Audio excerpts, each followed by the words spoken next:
Hello everybody, how are y'all doing? It's Trevon from Free Studio Time 101 here, and today I actually wanted to show you all a remix and master of a song I made like about close to 2 years ago, right? So what I want to do is literally give you an example of how much your sound can drastically change in a year. But back then I knew I didn't have the ability to make that song sound like how I really wanted it to sound, and now I feel like I'm closer to that sound than ever. So without any further ado, let's hop into FL Studio, listen to this song, and see how good we can get it to sound. All right, everyone. So here I have a song that I made about a year and a half ago, right? I made this song about a year and a half ago, and last time I tried to edit this was close to about a year ago. So what I'm pretty much just gonna do with this is I'm just gonna like totally remodel this mix and master right here and just make it way better than what it was before, right? So let's get straight into it. First, let's go ahead and listen to this song a little bit, see what needs to be done.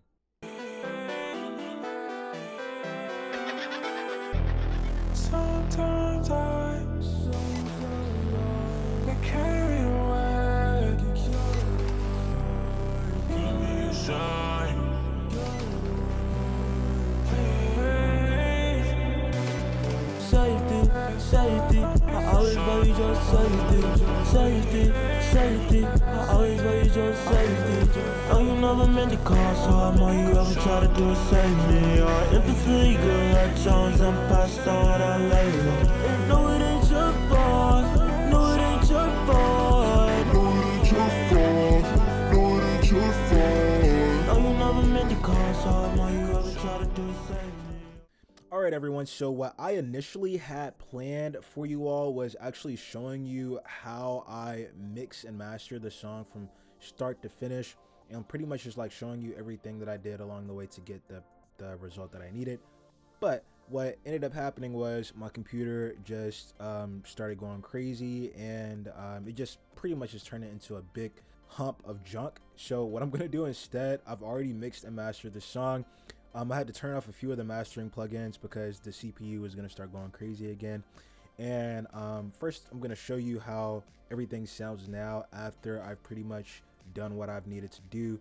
Show you how it sounds now compared to how it did last year, which is pretty much the version I just showed you. Then after, I'm just gonna go through each specific step that I went through in order to get the finished result. This is probably gonna be a lot quicker and a lot more digestible for you all anyways. So let's just get straight into it.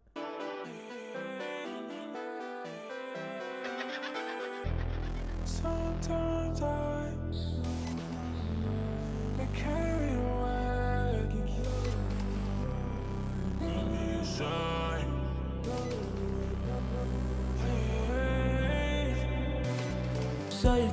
Safety, I always value your safety, I always value your safety.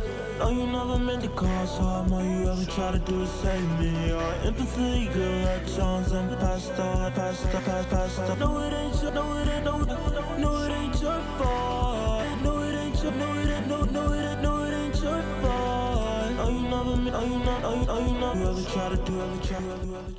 So let me just do a quick little rundown of everything that I did in order to get the result that pretty much you just heard right there, right? First thing, let's hop into a little bit of EQ. So in this specific EQ, I didn't do too much crazy compared to what I had before. I didn't really have to adjust it that much. First thing I did though was add a little bit of soft saturation, just because I like the way this specific saturation sounds out of Neutron. And also with this EQ right here being like the first plugin that's going to be processing my vocals inside this vocal chain right here, I feel like it made a pretty nice foundation, especially with all the harmonic distortion coming from this, to overall create that nice fat, thicker, juicier sounding vocal. But anyways, another thing that I did, I came over here just because I noticed I was getting a little bit of harsh frequencies. I came over here 5,566 hertz. I cut that out by a very little bit.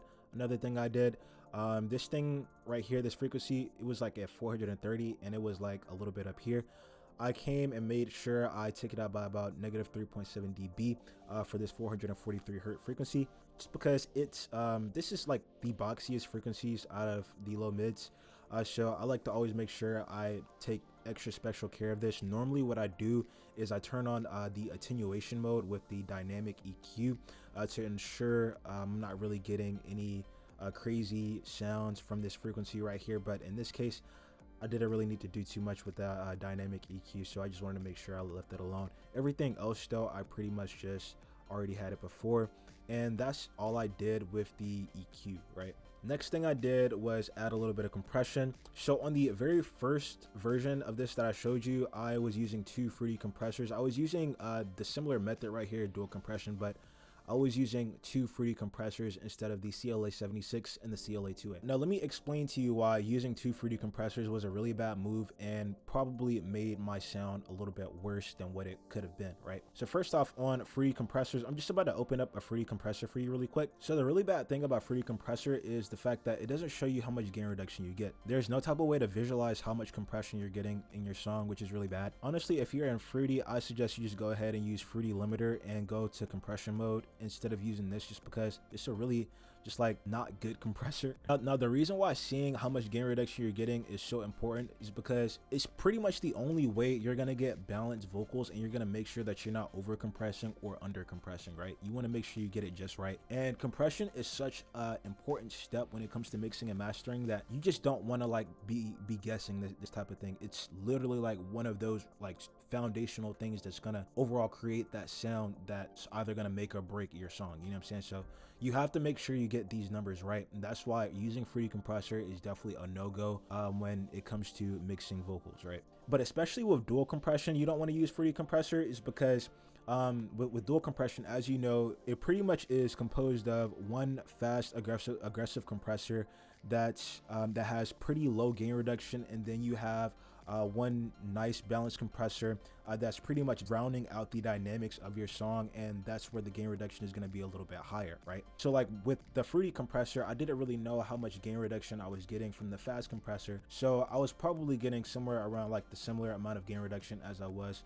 from the slower, like more balanced type compressor, which was probably like destroying my vocals and just destroying my overall sound. So that's why another reason why you really just want to make sure you're using some good compressors. But anyways, let's get back into these compressors. So over here I have my CLA 1176. This is the first compressor on the chain. I made sure I set it to a pretty fast setting. I'm getting about 5 dB of gain reduction out of this compressor. I'm getting 5 dB of gain reduction on the highest peaks, or the like loudest peaks of my audio signal, right? But I'm getting like 3 dB of gain reduction consistently, right? Next thing, my CLA2A, I'm getting around like 10 dB of gain reduction out of this one right here. So more consistently, I say I'm getting close to about 13 dB of gain reduction, and I say close to 13 dB of gain reduction because these needles are always moving, and it's never anything, it's never just like a set number, right? It's always moving, but like on average, I think I'm getting about 13 dB of gain reduction. Overall, I'm getting no louder than 15 dB of gain reduction though, and that's like a fact, right? Now, another thing that I should mention is that if you want to use dual compression, the whole aggressive compressor, this part doesn't really matter too much as long as you just make sure you're using aggressive settings.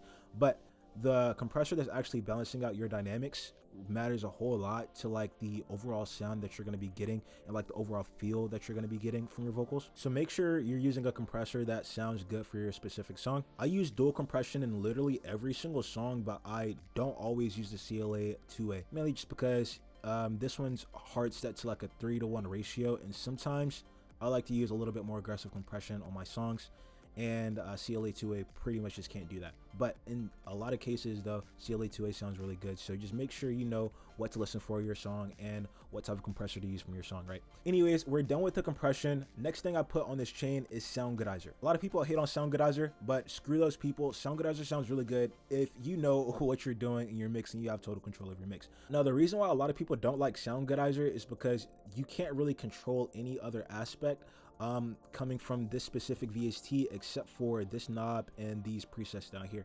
But in my personal opinion, I think it sounds really good when you use it in moderation and you don't really have to go to Maximus, because you can use the other version of the Soundgoodizer in Maximus, which allows you to get a lot more in detail. But I pretty much use the A preset on here and I turn it down a decent amount in the mix. And the reason why I just cannot resist using this thing is because it makes your vocals sound fatter and a bit more transparent. I love it so much. One thing I should suggest is that if you don't really know what you're doing with Soundgoodizer and you don't know what to listen for, definitely don't use it. Only reason I like to use Soundgoodizer is just because I know what I'm supposed to be listening for, like what problems it may be causing, and I know how to fix it later on in the vocal chain or earlier on in the vocal chain. So for instance, normally when I add a sound goodizer on the vocal chain, it starts to cause a little bit of sibilance and harshness, right? So that's why I made sure I came over with a de-esser after I put the sound goodizer on.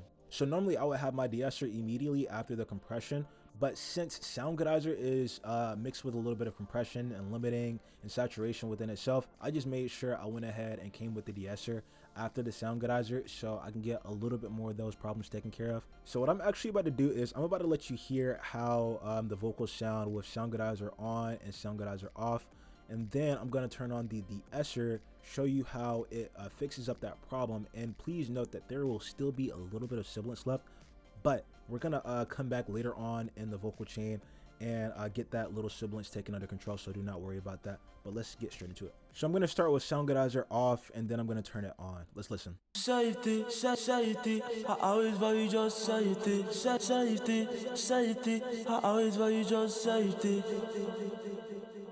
Safety, safety, I always value just safety, safety, safety, I always value just safety.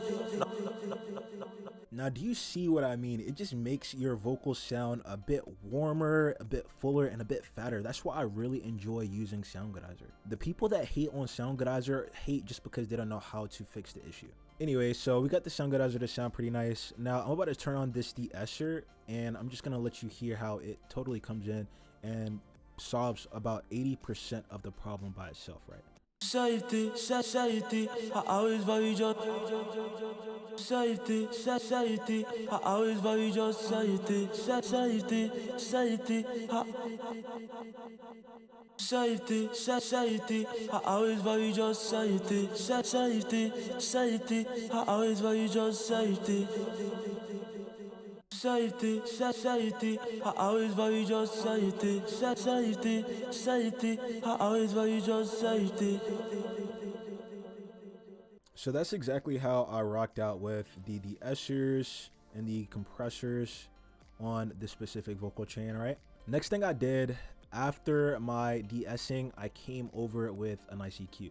The reason why you want to come over with the EQ after you de-ess is just because you may be noticing a little bit of crazy frequencies after all the compression and everything in the vocal chain. So you want to make sure that you get that under control. You normally always get some funky sounding frequencies that pop up after compression. So it's always nice to make sure you come over with a nice EQ and get some of those problems taken care of. So for instance, in this situation, I just came over here and I did a little bit of like knick-knack stuff. So right here, 343, I just came, took it out by -1.5. Over here, 868. Honestly, I probably don't even really need this, but I had it before and it doesn't sound bad. Like the overall vocal doesn't sound bad for right now, so I'm just gonna leave it alone. And 25, 100 hertz right here. I normally dip this frequency out sometimes just because I notice a little bit of harshness right here. I like to go ahead and get that taken under control. A little bit wider. That sounds good. Cool. Next thing, sibilance frequencies, more sibilance frequencies. Dipped it out by a very little bit. I honestly probably don't even need to dip this out by that much, honestly. So that's pretty much all I did here. Added another soft saturation. If you didn't get the trend here, I'm adding a lot of saturation to these vocals. A lot of people don't realize that using some harmonic distortion in the right way, like using it in moderation, will make your vocals sound so good. You know what I'm saying? It's gonna make it sound so good. Next thing that I did on this vocal, Autotune EFX. Autotune EFX is so freaking good just because it has pretty much everything you need, and these things just sound so good. You know what I'm saying? All I pretty much had to do right here, I had to set the key E minor, right? And I came over here, I added some chorus. Chorus is honestly like the thing that's going to make your vocals pop out. If you have like more sustained singing type vocals, chorus will literally save you so much time, and it's going to make your vocals sound so good. And the super cool thing about using chorus right here is just that it's super simplistic. All you have to do is just turn this knob up or down and it's going to sound good. Like, this thing sounds good. One thing I hate about chorus plugins is that it's a million different types of adjustments, and it's kind of hard to get it to sound the way you want it. But right here, Autotune EFX is pretty much kind of almost like a preset. You can just turn it up, down, and it sounds exactly the way you need it to. So I really do enjoy using Autotune EFX because of things like that. Same thing with the tube saturation. I came over here and I added a little bit more tube saturation, 20. This is where the majority of my saturation is coming from. FYI, is this plugin right here. The soft saturations inside the EQ is just soft saturation. It doesn't really add that much saturation to the point where it's super noticeable, but this is where like the majority of my saturation is coming from. I'm only have it turned up by about 20% in the mix, and I got it to sound pretty decent. My retune speed and humanize, I really just wanted something that sounded a tad bit more robotic and futuristic sounding, and I kind of wanted to balance that super robotic type sound out with this humanized knob right here. So yeah, that's all I did with this Autotune EFX. It's pretty useful. So what I'm actually about to do is I'm about to turn Autotune EFX on and off, and I want you to hear how drastic of a change it is. Like, Autotune EFX is so good, it sounds so good. But let's just come over here and take a listen. Safety, safety, I always value your safety. Safety, safety, I always value your safety. Safety, safety, I always value your safety. Yeah, man, Autotune EFX is literally like the sauce. Like I'm telling you, it's literally the sauce. I don't even like using the regular Autotune anymore. I always use Autotune EFX just because it's so good. Anyways, let's move on to the next thing in the vocal chain. Next thing, Fresh Air. Now, Fresh Air is like really one of those bang for your buck plugins. If you don't know what it is, it's essentially just an exciter. Now, I already have an exciter that comes in the bundle with Neutron, like this exciter right here, and it's pretty nice depending on how you use it. But what I've noticed is that because this is also a free plugin, by the way, it's a free exciter, so why not? But like, Fresh Air sounds so good. So with harmonic distortion, when it comes to like saturation and exciters and stuff, it's really hard to like not get that robotic sound. And when I say robotic, I'm not talking about like the robotic that you hear in your Autotune or whatever. When I say robotic in harmonic distortion, I mean it kind of sounds like it's coming from like a tube or something. That's kind of like the best way to describe it. Pretty much what I mean is that like just like the harmonic distortion doesn't fully mesh with your vocals the way it's supposed to on some exciters versus others. Fresh Air meshes with your vocals so nicely, and that's really just one of the main reasons why I like to use it, because it's kind of hard to like, you know, gauge around with specific types of exciters, but this one is also pretty simple to use. So if you don't know how this works, it's pretty simple. Over here is your mid-range area, and over here is your high end. Now, normally when working with exciters, you want to add a little bit more harmonic distortion to your high mids as opposed to like your high end, just because this is where a lot of the presence will lie. Want to make sure you add a tad bit of harmonic distortion to your high end just to kind of complement what you're getting from your high mids and make it sound normal, right? That's pretty much it. It sounds pretty good. I like the way it sounds. I actually love Fresh Air. And then after that, I just came and I turned it down to 25% in the mix. With Fresh Air, if you don't turn this thing down in the mix after you do all this stuff here, it's just going to be a little bit too much. You have to always make sure you turn this thing down in the mix. I didn't really know that when I first started using it, but it's so cool. Like, this thing is literally perfect, right? Now, next thing that I did, this isn't really, and I didn't really do this in like a specific order, but I threw a little bit of parallel compression on. Now, if you don't know what parallel compression is, it's pretty simple. It involves us pretty much taking an exact replica of our vocals, just a copy of our vocals. We take that and we compress the crap out of that copy, right? To the point where we're pretty much just getting like the bare bones of our vocals, like a super duper muddy type sounding vocal. We come over, we throw a little bit of EQ right here. How I compressed that was by using my aggressive compressor I was talking about earlier. My CLA 1176 is really useful for so many different things, so that's why I came over here.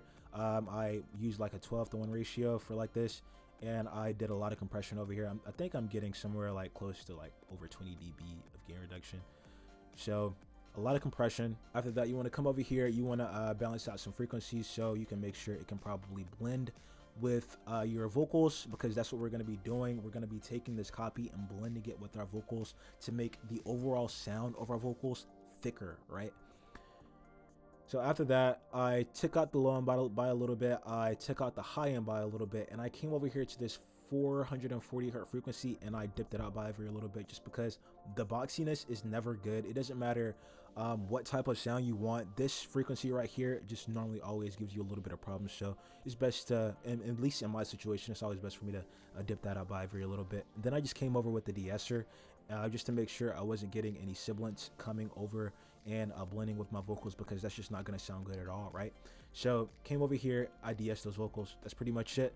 And after that, I came with the parallel compressor and I routed this track with the parallel compressor. I routed that to my vocal bus.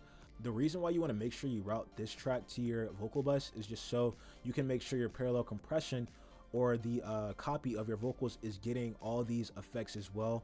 And this is what's really gonna eliminate the phasing issues that may occur when using parallel compression.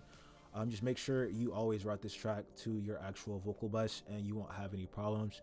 But if you don't and you try to like pretty much just like leave this routed to the master and just try to turn it up in the mix like that by itself, you're gonna experience a little bit of phasing. You're just gonna be sitting right there for hours wondering what the issue is. So just make sure you do it the right way. Like, do what I'm saying essentially. Now, beginner audio engineers and recording artists, I'm now speaking directly to you. Tell me if this sounds like you, right? You've been watching countless YouTube videos trying to understand the process of mixing and mastering, but you're still left confused and disoriented, honestly, by the very end. Or you may have a basic understanding of the mixing and mastering process, but you're just struggling to get any better. Or you don't understand anything about the mixing and mastering process, but you have music and you want it to sound good today. I literally have the best opportunity for you to literally work with me and develop your personal sound quickly to the point where you can actually be confident about your music. So if that sounds like something you're interested in, what I want you to do is hit the link down below so we can hop on a call and discuss your music career, because I love working with passionate people that are just as passionate about music as I am, right? So if that really sounds like something you're interested in, make sure you drop the link down below so we can hop on a call and discuss your future, right? Anyways, I really hope you all enjoyed the video. If you did, make sure to hit like, make sure to hit subscribe. I will catch you all in the next one.